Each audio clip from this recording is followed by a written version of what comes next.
Welcome to Email After Hours by SenderScore, powered by Validity. We're your hosts. My name is Guy Hansen. And I'm Danielle Gallant, and this is Email After Hours.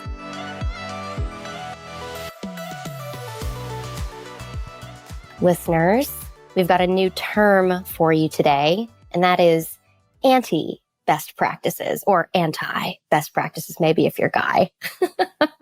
Today's episode is all about uncovering the strategies that seem promising on the surface, but can derail your email marketing efforts in ways that you might not expect. We'll explore why these tactics continue to lure marketers in and the misconceptions that keep them alive in the industry. That's right. And joining us today is someone we have known for years. It's such an overdue pleasure to welcome Matt Vernhout, Principal Email Advisor for Email Industries. He's a seasoned expert in email deliverability and marketing strategies, and has witnessed firsthand the many pitfalls marketers face when they stray away from those established best practices. Exactly what we're going to be talking about today. Welcome to the show, Matt. Great to have you with us today. Oh, thanks so much for having me. You're right. I think it's been way too long. We've known each other for well over a decade and a half, almost two, probably. And here we are. Here we are. Took you 2 decades to get on Email After Hours now. Better late than never, right?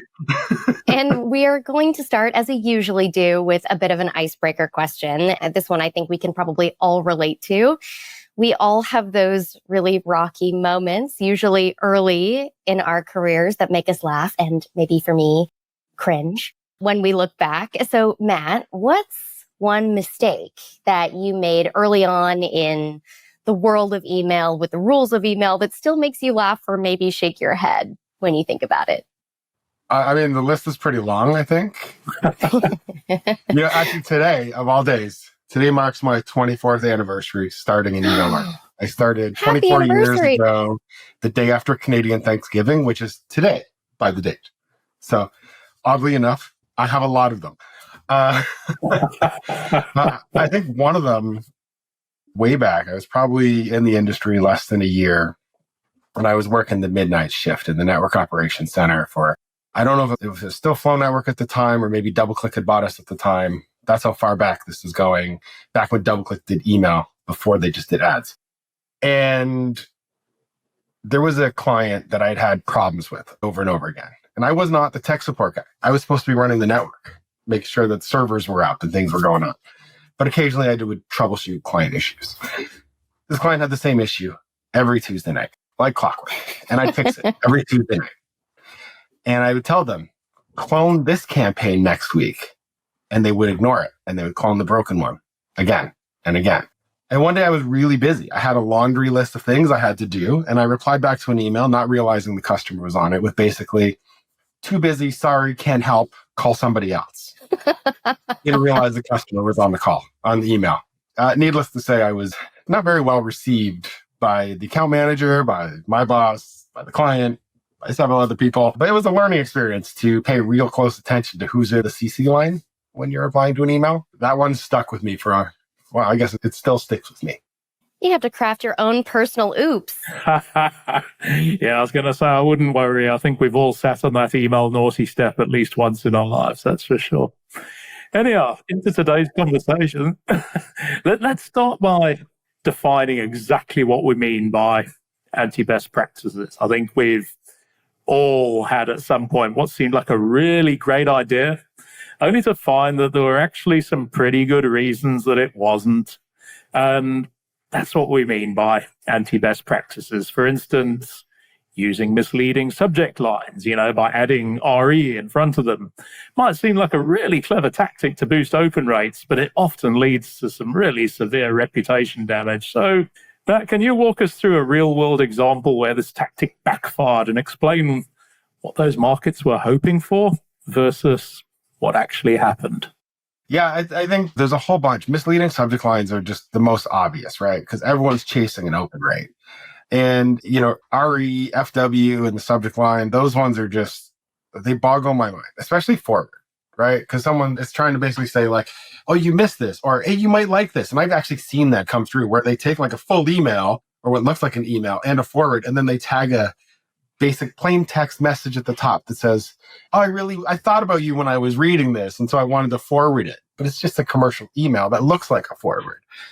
That is one of those ones that it just sort of sets the wrong tone when you're communicating with somebody, because it's a blatant promotion that they're trying to hide as a personal message. Like, it'd be like me sending you, like, Guy, go read my new blog post. I thought you'd like it. Here's the article, right? Well, I would probably do that anyway, and I'm not selling anything. But the point being, the idea of you're just start with the wrong foot. You're starting with the wrong message. Other ones that are really bad I see all the time is like these hash busters. There's like people out there and they're going to sell you, put this paragraph in the bottom of your email. It'll totally help get your message delivered to the primary tab at Google, which is great for a week. And then Google says, oh, it's still commercial. They put it back in the promo tab. And then you pay the guy again and he gives you a new subject, new hash busting block. And you do it again, and then you wash, rinse, repeat. And it becomes a very expensive process because people are trying to game the system. And honestly, the Google people are really smart. They know that it's a promo, and they're going to put it in the promo tab. And you can hash bust all you want to try to get back in the primary tab, but you're just going to run in circles. You might do it for a short period of time, and then you're going to end back in the promo tab. I think there's actually studies that I've seen from a few different places, probably one of them from Validity even, about like commercial messages ending in the promo tab get more complaints, even though they get more open rates. Because people actually want their promos in the promo tab.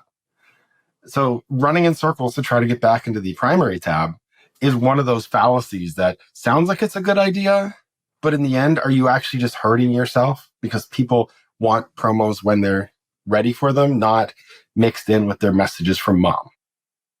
Well, like any lie, I feel like or forward, like it's diminishing returns, right? Anyway, and I'm sure somewhere along the line, maybe in some country, I don't know, where there's some sort of legal precedent for having to make sure you're being honest with the content.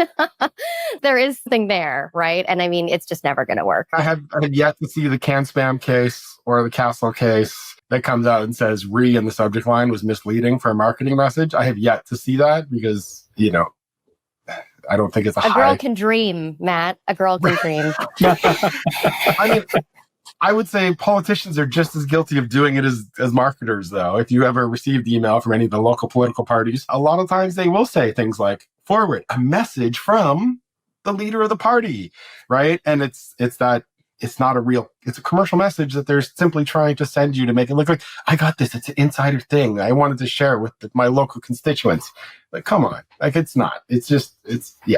Yeah, I guess as long as it's working for the politicians, we don't have hope for that can spam. Right? But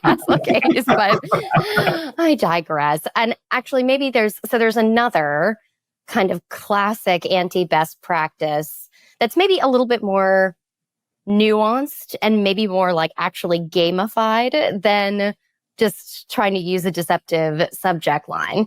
And that is spam complaint dilution. So this is essentially when a sender tries to game the system by sending really high email volumes so that the spam complaints that come in are diluted as a rate, right? So it doesn't look like their spam complaint rates are super high because they have this monstrous volume to cover it up, essentially. So do you see this often? And then what are the consequences for deliverability? I mean, often, I wouldn't say I see it often. I certainly see it enough or have seen it over the years where I'll just send more good stuff to dilute the bad stuff. But I think that's when people are using those types of tactics, they know that they're trying to game the system. And honestly, the mailbox providers also know they're trying to game the system, right?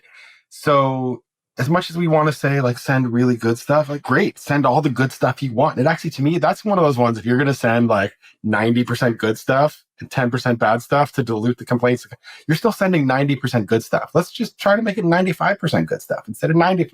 So you can educate those customers. But yes, that's one of those ones where I'll just keep sending my really high engagers, or they're using services that are generating artificial engagement.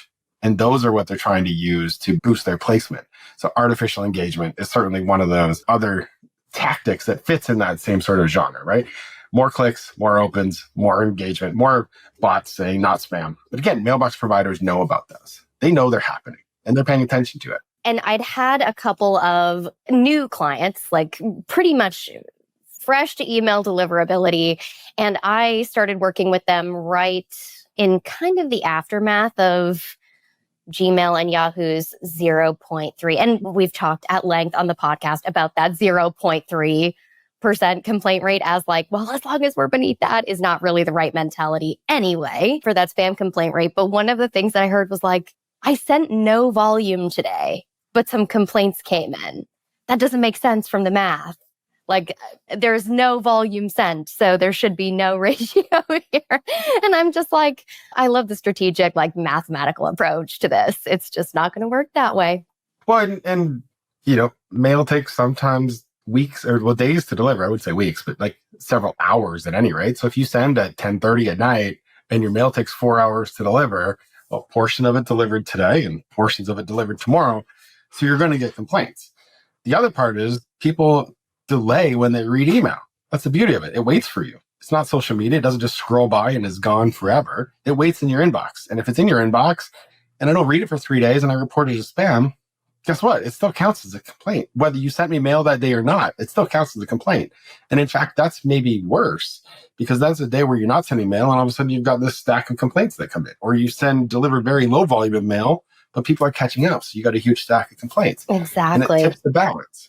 And that's why I also think mailbox providers don't look at your daily stat. They're looking at a week, a month, 2 months, whatever those stats are, and they're trending an average over that period of time. That's right. I mean, I was doing some complaints analysis last week on a big daily deal sender, and they were getting complaints from campaigns they'd sent back in 2022. So there's a long tail. How useful are those, though, really, right? That's somebody cleaning out their inbox and just reporting everything from everything 2 years old or more. In a similar vein, we often see senders, using the tactic of basically a dedicated IP address to send solely to a specific mailbox provider like Gmail or Comcast, especially if they're trying to sort out a troublesome reputation there.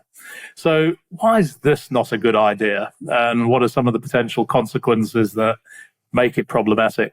Well, there's two thoughts. One, there's actually platforms out there that enable this type of thing. Right. So if we're going to say that this is a problem, there's platforms out there that enable the idea of segmentation by mailbox provider, whether you want to send your Gmail stream through ESP-A, your Comcast stream through ESP-B. There's platforms out there that do this on purpose, right? The challenge with that becomes, what do you do when you pollute that IP? You just move to another ESP and do the same thing and pollute and then do it again and pollute. And that becomes one of those, you're not actually fixing a problem. You're just moving a problem consistently from ISP to IP or from platform to platform. I've always found it to be highly suspicious, right? When I worked at the most recent ESP that I worked at, if a client was only sending to one domain, chances are they were doing it just to send spam. They weren't sending permission mail. They were doing it in a way that they could try to hide in another network and send mail. But you should always have a mix of traffic, because even if you think you're only sending to one or one mailbox provider from that, most mailbox providers host mail across a whole bunch of domains. I think Google is now like 8 million domains or something like that. They're hosting mail. Yahoo is another like 10, 20,000 or more. So you might think you're only sending mail stream to one, but only works if you're saying like only this domain. But then you're missing out on mail that you're potentially sending from other sources into that same network, because you're not looking at MX value, or MX value is hidden, but it's still being managed. So the mailbox providers also know that you're trying to game the system by doing these things. So I think a lot of people think they're smarter than mailbox providers, and think they're smarter than spam filters and things like that. But honestly, there are dedicated teams of people that are exponentially smarter, combined knowledge when it comes to combating these types of bad behaviors. It works. All of these are short-term success tactics. And that's the challenge, right? Is short-term success does not lead to long-term profitability. Maybe if you say it, Matt, our listeners will believe us. I mean, honestly, I think it is interesting when these questions come in, right? And I think one of the questions is well, how would Gmail know possibly that I'm the only one? And it's just there are these nuances, right? You just can't see. And what happens at MOG stays at MOG, but we do not want to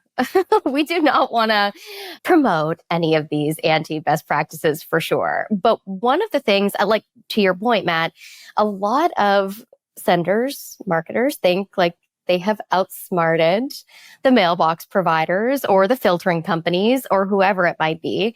And there are some cases where there's like a natural inclination for the marketer to go on the offensive or get defensive rather than tackle these root causes. And one of the most common scenarios I've seen that play out in is when they find themselves, their IP or their domain, on a block list.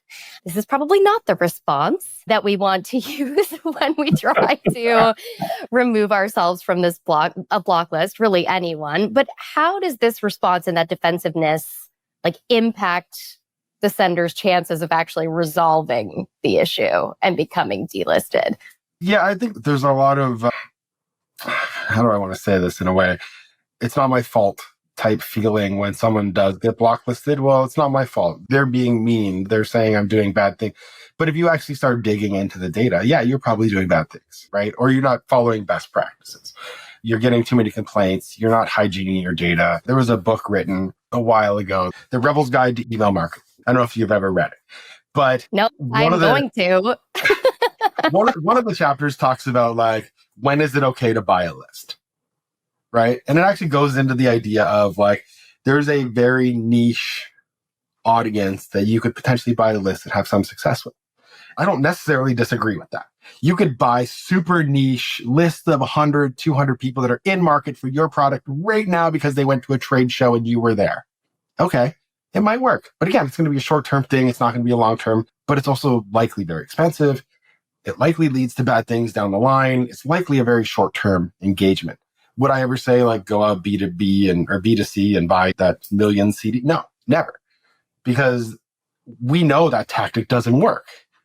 But what they were saying, like, you buy this really tiny little list from a trade show in your local hometown and you're offering flowers for a wedding. Okay, well, guess what? Everyone that went to the wedding show is there for a wedding. Guess what? They probably want flowers for their wedding. But as soon as their wedding's over, they never want to hear from you again. Right? So maybe there's some of these like best practices that we've always touted, like don't do these things. Little oddball edge cases occasionally maybe work. But again, short-term tactics, not long-term goals, right? And again, probably lots of complaints, right? So again, you're chasing this. And one of those other ones would be like rotating domain names, right? That's one. I just keep buying new domain names and churning them out as I get blocked. Oh, blocked again, new domain name, right? That goes back to that same tactic you were talking about. Like, so you get blocked, then what? You just change your domains, you change whatever. That's one of those things that a lot of people say, yeah, that's a viable tactic. I'll just keep buying domain name. But is it a viable tactic long-term? Or is it just a headache for people? It's not a viable tactic to reach out to a mailbox provider that's blocked you or a block list and say, you're being mean. Please let me off your Absolutely. list. Right? The other key word to never mention is my lawyers will contact you, because then they will stop helping you completely until your lawyers actually contact them. Because they're going to basically say, great, you can talk to my lawyers. Right? That's a key word you never want to mention when you're talking to a block list provider. Lawyer. Almost certainly not. But you've almost preempted my next question, Matt, because... No, but I mean, think about another aspect of that defensiveness. I think we have seen email marketers who are so desperate that they've resorted to threatening legal action when they feel they've been unfairly treated by mailbox providers or filtering companies. I think we saw the situation a while back where one of the political parties tried to sue Gmail for junking their emails. So what else? You got any other anecdotes you can share with us along these lines? And does it ever yield the desired results? Yeah. Another one from back in 5 era, I was working with a very large advertiser who continuously got blocked at Microsoft. Like, get them unblocked, they get blocked. Get them unblocked, they get blocked. Get them unblocked, they get blocked. And eventually they said, well, can't we just talk with Microsoft Direct? And I said, sure, I'll see what I can do. So I arranged a call, and I had the head of anti-spam filtering from Microsoft on the call. I had the client on the call, and I basically said, I'm only here to moderate the conversation, introduction, go forth.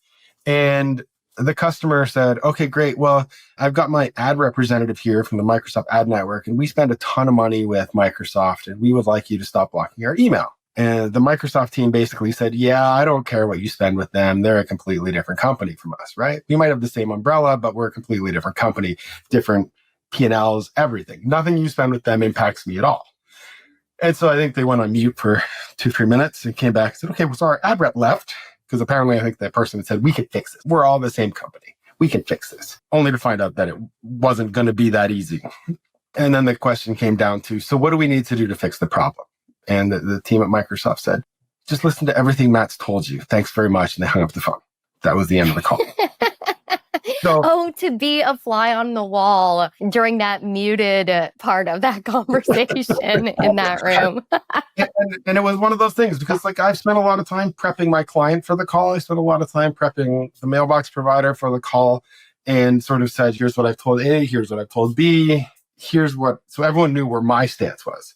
And in the end, it came down to, I'd found with both sides, well, at least with the mailbox provider side, had found to sort of be a happy medium in regards to, I don't know if they could say we'll be less aggressive, but like we're more agreeable to that tactic than the other. And we made some big changes. We built a preference center. We ended up stopped doing some of the cross promotions that they were doing, which was causing most of the complaints. We stopped doing some of their sort of global opt-in where you'd opt in once and all of a sudden 6 brands are emailing you, things like that.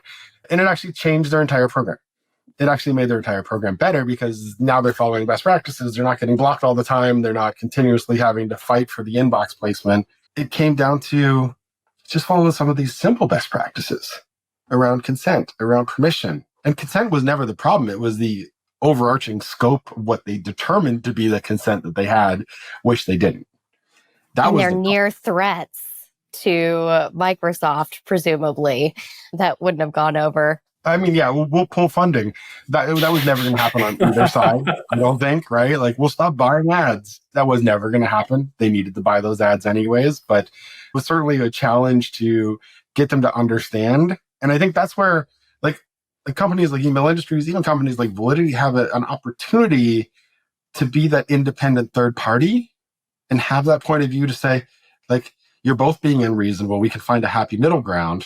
Or the rules are the rules, you have to play. Yeah, they're probably the hardest mailbox provider to have good, solid consistency with because they seem to be the most aggressive when it comes to certain filtering. And they also have the smart screen technology, which has a habit of just deleting mail. So you don't know what happened to it. Microsoft accepts it, then it gets eaten somewhere in the machine, and then nobody knows what happens to it. So there's certainly some peculiarities and some uniqueness to the Microsoft filtering that you don't see elsewhere. Like in Germany, for example, they have to do one of two. They have to bounce it or they have to deliver it by law. It's the only two options. They don't have any other. So they can put it in the spam folder. That's fine. But they have to do one. If they accept it, they have to deliver it somewhere. And if they choose not to accept it, they have to return back an error code that says we're not accepting it for whatever reason. I wish. Another thing we should add to our wish list. Yeah.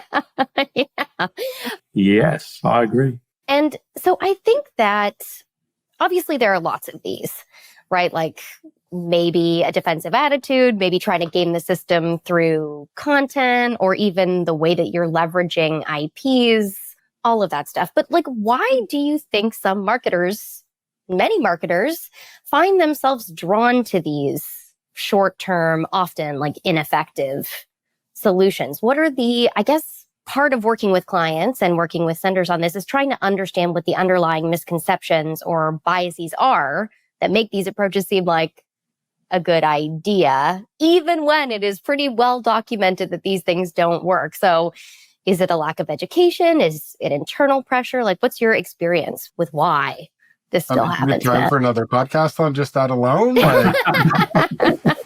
So yeah, I think there's several things. One, there's pressure from internal in regards to we need to make our month, our quarter, whatever it happens to be. Depending on the industry, like publishers, for example, are notoriously bad for never wanting to suppress a user unless they've unsubscribed or bounced because they sell ads based on number of subscribers, right? Selling ads on 100,000 subscribers versus 10,000 active subscribers is a big difference when it comes to the revenue you can generate from ad revenue in an email.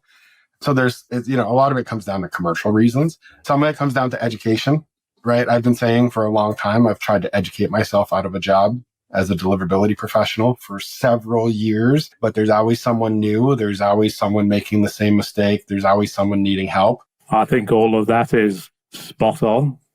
And then, of course, there's just the fact that human beings are naturally wired to follow the route of least resistance as well. So, well, I think, yeah, Matt, you were generous. Like, as coming from my own background when we were a sender, like, it was sketchy dating sites. Like, it was a relentless game of whack-a-mole about, like, how can we push this even for a day? But it becomes whack-a-mole, right? Like, it just becomes this, it's so ineffectual. But yeah, path of least resistance was definitely my experience. I don't think people don't like being called out for their bad behavior in general. So when they do get called out by a blocklist or a mailbox provider that says, I'm not accepting this because your behavior was bad, they're immediately offended.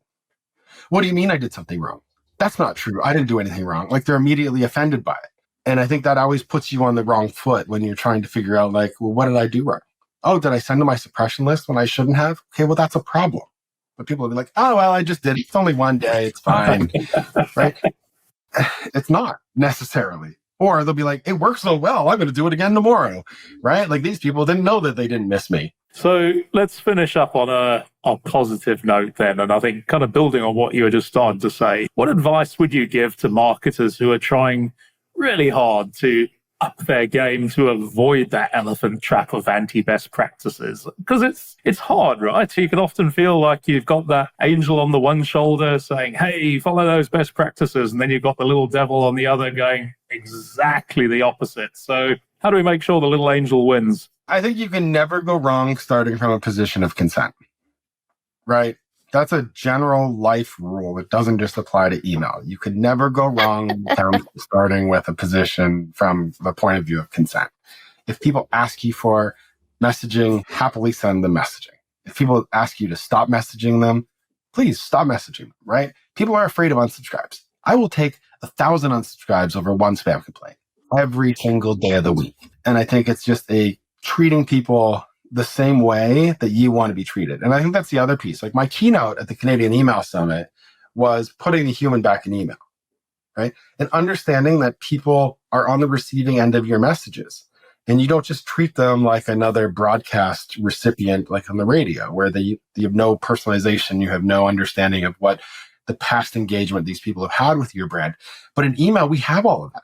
We know what you click on. We know what you're opening. We know what you're looking for. We know what your preferences are. We may even know who you are, where you live, right? We can send you very targeted, very relevant communications until the point of view when you say, please stop sending me stuff. It doesn't mean I want to disengage with your brand. It could just be, I get 18 emails a week from you, and that's just too many. I'd like 3 emails a week from you. Allow people to have that ability to say, send me a weekly instead of a daily. There's some very large retail brands that will send you 10, 15 email a week. I mean, I don't know. Yes, there are. I'm not buying that much clothes. Like, I don't need 15 email a week to buy jeans and t-shirts, right? I haven't changed clothing size in like 15 years. I'm not buying a new shirt every other week. So, I mean, understand that there's people that will accept that much email because they're really into it. A lot of your people that you're sending email to don't care. That's why your open rates are suffering. That's why your click-through rates are suffering. That's likely why you're landing in the spam folder from time to time, is because there's a large percentage of people that are like, too much, I don't care today. But on the days that I do care, I'm going to go look for it. And that's where the promo tab, circling all the way back to the beginning of the promo tab, makes sense. Don't try to game it, because if you're in my primary tab, chances are I'm going to put you in the promo tab anyways, because I'm going to save it for later. So yeah, we're going to drag you. We're going to tab you. That's right. I'm going to put you in that tab. But I think starting from consent, respect your consumers, understand that there's a human being on the other end, and that if all you're doing is talking to them about your latest discount, chances are at some point they're going to get tired. People want to feel a connection to a brand. They want to understand, like, what's your social responsibility? What's your environmental responsibility look like? What does your company do to make the lives of people or the world better? Right? In your manufacturing plants that are in Asia, what does it look like? People want to know this stuff, because especially younger generations are becoming more socially conscious. So they want to know, what are you doing to help the environment? And that's where, like, brands like 10 Trees, I think, is a great brand, because every time you buy a shirt, they plant 10 trees. There's an immediate connection for an environmental brand to say, Okay, I can help by buying a shirt, 10 trees, right? There's no thoughts to it. It's just, I know that's going to happen. Or you're starting to see more and more brands like 80% of this product is recycled plastic from the ocean, things like that. This is what is connecting socially conscious younger generations to brands, as opposed to, I just need a new washing machine. Right. That's the other thing, right? Is like some people, really long buying cycle. I'm going to buy a car once every 4 or 5 years. Probably. I don't need your promotion every week of what the new model is because I just bought a car. I'm not buying a new one for a while. Send me relationship messages that go with, you're due for an oil change. Check your tire rotation. Get an alignment. Those types of things. You have to have different streams when you're talking to people. So the 2 advices I would give, consent, and then socially, maybe it's 3, socially responsibility, and then what to actually do with your long purchase life cycle things. Think about different messaging to people once they've actually completed those purchases. Amen. The gospel per Matt Vernhout on email after hours today. I can get behind it. I really can. And obviously, it's so great, Matt, to have you on the podcast. As Guy alluded to, it's long overdue. But before we wrap up, I do have one more question because I feel like you're so enmeshed in email. It's all day, it's every day, it's everything. And on the theme, what do you think the next anti-best practice might look like? I know we've talked about like a lot of these are rinse and repeat and there's someone new coming in and they just don't know. But what might be a new way to do that? I'm not giving anybody any ideas. I'm just trying to ask. So all of these tactics that have been tried are just new again. And it's because someone, like I said, someone watched a YouTube video on growth hacking in email and someone said, yeah, these are great. They're really good. Your list is going to explode in size, which is great. But then nobody cares, right? Your engagement rate is nothing. It's the whole run a contest to grow your list. But then nobody cares because they didn't win the contest. They only got on your list because they wanted to win the contest, but nobody cares. Or, social engagement for email, right? Get email. Where I actually think people should focus, maybe I can end on a good note. Where I think people should focus and things I think that are good, look into AMP for email or kinetic email. Those 2 tactics, I think will be the next good things in email. And I've been pushing AMP for a long time. I love the idea of interactive messaging where you can flip through a catalog, change the color of the clothing item you're looking at, adjust the size, add to cart direct through your email. You don't have to go to the website. You can then go to the website and check out. I think those types of things are going to be the next big thing in email. The challenge is we're at the chicken and egg stage right now. Not enough people are doing it. Mailbox providers aren't supporting it. ESPs aren't supporting it. If more people start to do it, we can turn the pendulum over and start to see more adoption of these things. And I think that's really an interesting point of view for the future of email. Really should be highly engaged, interactive, dynamic content that is in your inbox, right? Play Wordle in your inbox. Get some of that sweet, sweet email engagement. And just because we cannot let an acronym go by, AMP, Matt, stands for? Accelerated Mobile Pages. There you go. So when you're Googling it later, specific AMP for email, like the number 4. There's some really cool examples of that where my previous employer actually did like pick your seat when you check into your airline and get the QR code direct in email. You didn't actually have to go to the website. You could do it direct in your email. You would see the airline outline. You could pick your seat and get your QR code. Such a good idea. Like those types of things, I think are the future of email. But until we start to see greater adoption, we're not going to see as much support for them. So right now, Google and Yahoo support them, but only if you're using it in their environment, right? So we're not seeing it in things like Outlook. We're not seeing it in Thunderbird. We're not seeing it in these other clients because people aren't asking for it. But if we start to get more messaging that supports it, and it's that cool factor, and people engage with AMP email, people engage like a lot, like 30% more. And that's why I think it's the future of email. I agree. I think that gives us a really nice point to finish up on. But Vernhout, this has been such a great conversation today. I think we've said several times, long overdue, but hey, we'll have you back anytime. I think next time we'll have to block out a couple of hours because it feels like we've still got so much to talk about together. That is absolutely right. Well, thank you very much for having me. It's been a real pleasure. And Danielle, do we have anything else we need to tell the audience before we wrap today? just a couple of our greatest hits. So everyone, be sure to tune in next time. Hit subscribe so you don't miss any future episodes. And of course, don't forget to visit senderscore.org for more resources that can help you become a stronger sender. That's right. And listen, I mean, Danielle and I, we just love the conversations we have with our Email After Hours guests. And we're always on the lookout for new people to feature on future episodes too. So if you'd like to come and join us, drop us a comment, ping us on LinkedIn. We'd love to chat and get you in the Email After Hours hot seat sometime soon. Let's hear from you soon. Bye for now. Bye. Be sure to tune in next time and hit subscribe so you don't miss any future episodes. And don't forget to visit senderscore.com for loads more great resources to help you become a stronger sender. To all you sleepless senders out there, thank you for joining us after hours, and see you next time.